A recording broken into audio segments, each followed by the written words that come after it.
Hey everybody, and welcome to the show. My name is Eddie, and here on Talk Daily, we're gonna be talking about one article presented by Motortrend and Super Street. Mr. Rotors, written by Mr. Rotors and Jofel Tolosa.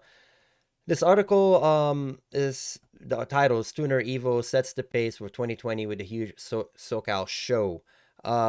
It's a great article, and I encourage you guys to read it.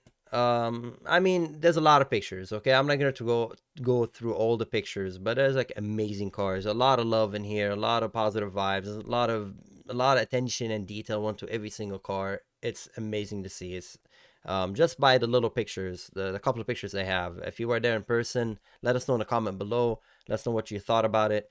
It looks fantastic. I'm bringing this opportunity to discuss a couple of things about just it's probably going to be a series of videos you're going to see from me talking about the subject, but the long story, making long story short, if you're not aware of, in Southern California, we have regulation for registering your car and owning it, and one of them is you have to take your car to a smog certified shop where they smog your vehicle. And if your vehicle doesn't pass smog, you are unable to complete registration ownership of your vehicle. The rule is there, so we don't have pollution. Southern California we have a lot of smog. If you're not aware of, if you ever get a chance to visit LA or your current resident, you understand that you wake up in the morning. If you look at the horizon over the ocean, you see that brown stuff, that smog. Um, and a lot of that caused by vehicles, and there's other obviously factories. There's a lot of component to smog. We're not discussing where smog coming from on this video right now, but I just want to say, for the small minority few of people who have those vehicles, they invest a lot of money and energy and time in them. Um, and there's no way for you to drive this vehicle on the road. And I just the point of this video is I just hope in the future California will make it somewhat easier, because there are ways you can drive it on the road. If you put into a classic car license plate, or you register it as maybe a show car. I'm not sure about all that. You can go to dmv.california and you could research it. But from what I've researched, it's almost close to not impossible to drive a vehicle that does not pass smog. It most likely will just transport from location to location. You have a permit to kind of just transport it, but not really truly drive it. You're not allowed to take it for a drive up to PCH on the road, unless you have some way of um, passing that smog. And again, I understand nobody wants to drive a car that is grossly polluting. You don't want to be standing behind a car. Everybody's seen the older cars, like older muscle cars. They go boom, boom, boom, boom, boom, boom, and you're behind it, and you're getting all that exhaust fume from it. All that, no, it smells awful, because those cars don't have to put even a catalytic on their car, because they're exempt. They're 1975 and older. And that's my point. If you have a 1975 and older, go bananas. Do whatever you want. 1975 and newer, you have to follow that rule. And that rule gets even more and more more and more controlling, because if you have an OBD2, onboard diagnostic 2 port, that gives a lot of data, and a lot of that data is going to be being used by insurance companies, being used by the smog, by the state to regulate your vehicle. Again, it's a car you're driving on public road and meant to be regulated. I understand that, but I feel like if you, for example, I keep staring at that Supra. Look at how much time and energy and money and thought went into building this to Jay-Z. This is not random. This is not a guy who just went on Amazon and just clicked a bunch of parts and it just happened. There's a lot of love went into this, okay? And you should be able to um, take it to, I don't know, a state regulator, state ref, and check the boxes, making sure everything's safe and everything within reason. He has a component to uh, make sure that this is not an intentional polluter. Basically, it's not intentionally dumping unburned fuel.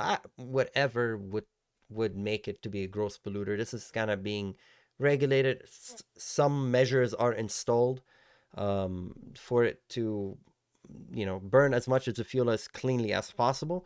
I think after that should be able to pass, should be able to drive. But unfortunately, that requires, I guess, I don't know, money to go and to pass the resolution, and I don't think anybody wants to go through that.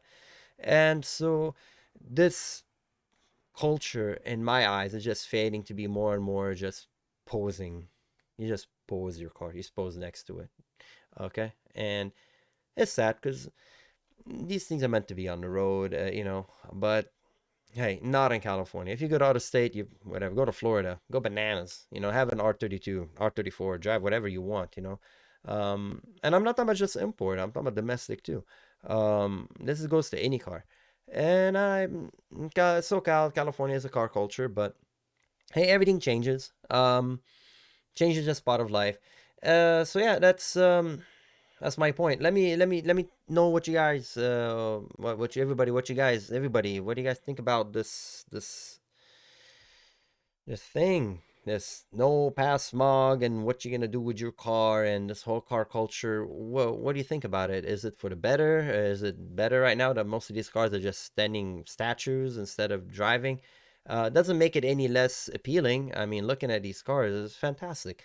They look lovely. I mean, there's a lot of, but let me know what you guys think.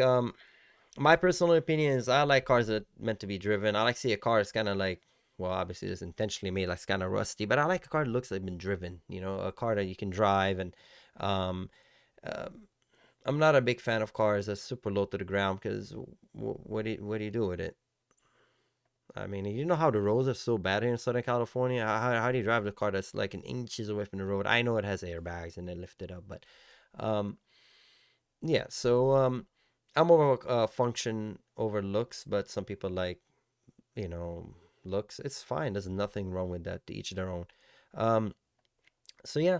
There's just this. I just wanted to shed some light on that. Beside that, the article is very well written and shows all the parts because I just feel like the car community would understand what I'm talking about. You have three things in the car community to worry about. They worry about theft, they worry getting pulled over, not because they're speeding. Okay, getting pulled over, highway patrol, they're doing a great job keeping the road safe, just like any law enforcement. Okay, I don't want to go into that subject. Okay, but I like law. I don't want lawless things. Okay, I like rules. Okay, I like safety.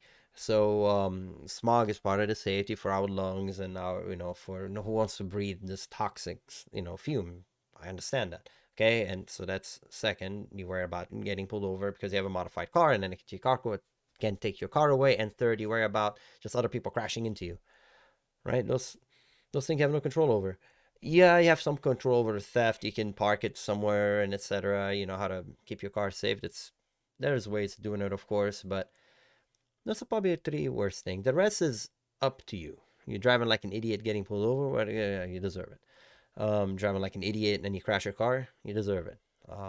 So don't drive like an idiot. But just driving a car, cruising down the road, I think you should be able to do it. I don't see any harm in that. As long as again you have some measures intact for the emission, you should be allowed to modify it. I mean, hell, putting a bigger turbine and just still have a catalytic converter. Okay. What's the issue with that? Of course, people say you're burning more fuel and blah, etc. So let me know what you guys think in the comment below.